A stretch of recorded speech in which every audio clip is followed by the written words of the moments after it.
আজকে আপনাদেরকে দেখাবো এই মেশিনটা, এটা স্টার্টিং প্রবলেম রয়েছে, এতে স্টার্টিং প্রবলেম রয়েছে। এই স্টার্টিং প্রবলেমের জন্য মেশিনটা চালুর সমস্যা হচ্ছিল। তো প্রথমে আমাদেরকে এই কভারটা ওপেন করে নেব। কভারটা ওপেন করব।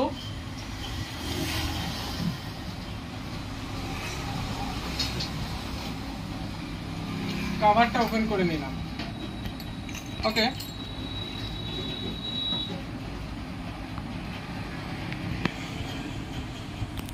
কভারটা ওপেন করে নিয়েছি। এরপরে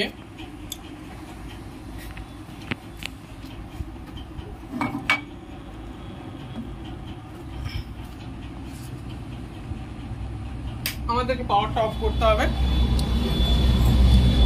সার্কিট বোর্ড দেখতে পাচ্ছেন, জুম সার্কিট বোর্ড। এই যে সার্কিট বোর্ডটা দেখতে পাচ্ছেন, রিলে সার্কিট রয়েছে। এখানে আমরা দেখে নিয়েছি যে সব ঠিকঠাকই আছে, রিলে সার্কিটের কোনো সমস্যা নেই। মোটর স্টার্টিং এর প্রবলেম হচ্ছে, এটা এই ক্যাপাসিটরটা আমাদেরকে চেঞ্জ করতে হবে।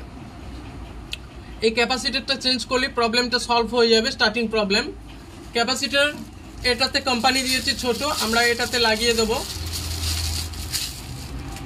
100-120 কিংবা 60-80 দিলে ভালো হয়, কিন্তু আমার কাছে নেই, তাই 100-120 এটাকে আমরা অ্যাডজাস্ট করব।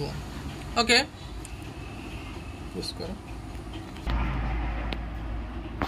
চলো আমরা ক্যাপাসিটরটা চেঞ্জ করে ফেলেছি।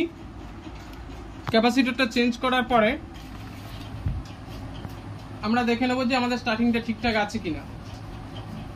পাওয়ারটা অন করলাম, পাওয়ার অন করে ফেলেছি। এবারে স্টার্টিংটা ঠিক আছে নাকি দেখবো। Backwards reverse,